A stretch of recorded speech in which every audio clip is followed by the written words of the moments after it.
ಕುರಿತ ಹೆಚ್ಚಿನ ಮಾಹಿತಿ ಪಡೆಯೋಣ ವಾಹಿನಿಯ ಪ್ರಧಾನ ಸಂಪಾದಕರಾದ ಹೊನ್ನಾಳಿ ಚಂದ್ರಶೇಖರ್ ಅವರಿಂದ.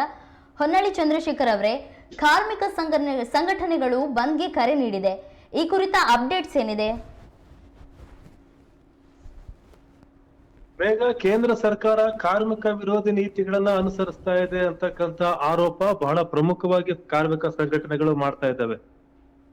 ಇತ್ತೀಚೆಗೆ ಏನು ಕೇಂದ್ರ ಸರ್ಕಾರ ನೀತಿಗಳನ್ನ ರೂಪಿಸ್ತಾ ಇದೆ, ಇವು ಕಾರ್ಮಿಕ ವಿರೋಧಿ ನೀತಿಗಳಾಗಿವೆ ಅಂತ ಹೇಳ್ತಾ ಇದ್ದಾವೆ. ಬಹಳ ಮುಖ್ಯವಾಗಿ ಇತ್ತೀಚಿನ ಉದಾಹರಣೆ ಅಂತಂದ್ರೆ 8 ಗಂಟೆ ಏನು ವರ್ಕಿಂಗ್ ಅವರ್ ಅಂತ ಇತ್ತು ಅದನ್ನ 12 ಗಂಟೆಗೆ ಎಕ್ಸ್ಟೆಂಡ್ ಮಾಡ್ತಾ ಇರ್ತಕ್ಕಂಥದ್ದು. ಮತ್ತೆ ಸೆಕ್ಯೂರಿಟಿ ಸುರಕ್ಷತೆ ಇಲ್ಲದೆ ಇದ್ರು ಸಹ ರಾತ್ರಿ ಪಾಳಿಯಲ್ಲೂ ಸಹ ಮಹಿಳೆಯರು ಕೆಲಸ ಮಾಡಬಹುದು ಅಂತ. ರಾತ್ರಿ ಪಾಳಿಯಲ್ಲಿ ಮಹಿಳೆಯರು ಕೆಲಸ ಮಾಡಬಹುದು ಸರಿ, ಆದ್ರೆ ಸುರಕ್ಷತೆಗೆ ಆದ್ಯತೆ ಎಲ್ಲಿ ಅಂತಕ್ಕಂಥ ಮಾತನ್ನ ಕಾರ್ಮಿಕ ಸಂಘಟನೆಗಳು ಕೇಳ್ತಾ ಇದ್ದಾವೆ. ಈ ನಿಟ್ಟಿನಲ್ಲಿ ಬುಧವಾರ ಸಾರ್ವಜನಿಕ ಮುಷ್ಕರಕ್ಕೆ ಕರೆ ನೀಡಿದ್ದಾವೆ ಕಾರ್ಮಿಕ ಸಂಘಟನೆಗಳು.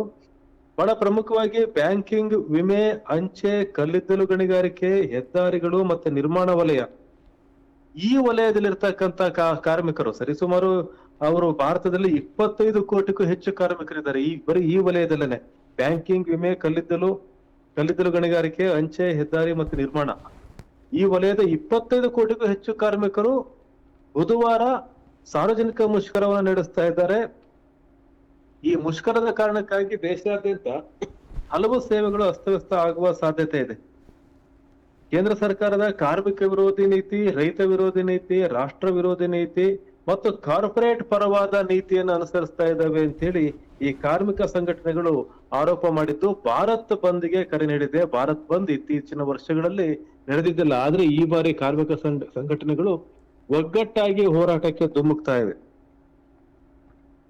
ಬಹಳ ಮುಖ್ಯವಾಗಿ 25 ಕೋಟಿ ಕಾರ್ಮಿಕರು ಭಾಗವಹಿಸ್ತಾ ಇರೋದ್ರಿಂದ ಬ್ಯಾಂಕಿಂಗ್ ಸೇವೆ ಮತ್ತೆ ಅಂಚೆ ಸೇವೆ ಅಸ್ತವ್ಯಸ್ತ ಆಗುವ ಸಾಧ್ಯತೆ ಇದೆ. ಮತ್ತೆ ನಿರ್ಮಾಣ ವಲಯದಲ್ಲಿ ನಡೀತಕ್ಕಂಥ ಕೆಲಸಗಳು, ಹೆದ್ದಾರಿ ಕಾಮಗಾರಿ ಆಗಿರ್ಬೋದು ಅಥವಾ ಕಟ್ಟಡ ಕಾಮಗಾರಿ ಆಗಿರ್ಬೋದು, ನಿರ್ಮಾಣ ವಲಯದ ಕಾಮಗಾರಿಗಳು ಸಹ ಅಸ್ತವ್ಯಸ್ತ ಆಗುವ ಅಥವಾ ಸ್ಥಗಿತವಾಗುವ ಸಾಧ್ಯತೆ ಇದೆ.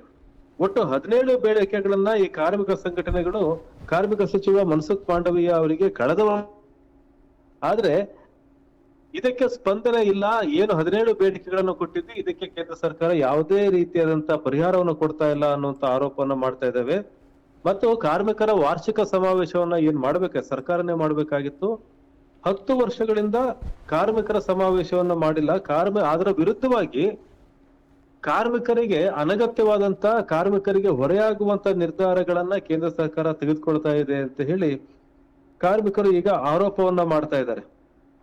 ಇದರಿಂದ ನಿರುದ್ಯೋಗ ಹೆಚ್ಚಳ ಆಗ್ತಾ ಇದೆ, ಕಾರ್ಮಿಕರಿಗೆ ಕೆಲಸ ಸಿಗ್ತಾ ಇಲ್ಲ, ಸಾಮಾಜಿಕ ವಲಯಗಳ ಮೇಲಿನ ವೆಚ್ಚ ಇಳಿಕೆಗೆ ಕಾರಣ ಆಗ್ತಾ ಇದೆ, ಅಗತ್ಯ ವಸ್ತುಗಳ ಬೆಲೆ ಏರಿಕೆ ಆಗ್ತಾ ಇದೆ.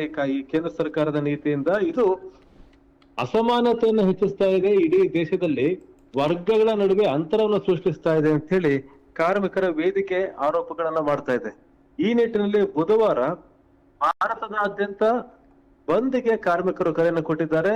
ಈ ಎಲ್ಲಾ ವಲಯಗಳ ಕಾರ್ಮಿಕರು ಪ್ರತಿಭಟನೆಗೆ ಇಳಿಯಲಿದ್ದಾರೆ. ಮೇಘ, ನಿಮ್ಮೆಲ್ಲ ಮಾಹಿತಿಗಾಗಿ ಧನ್ಯವಾದಗಳು.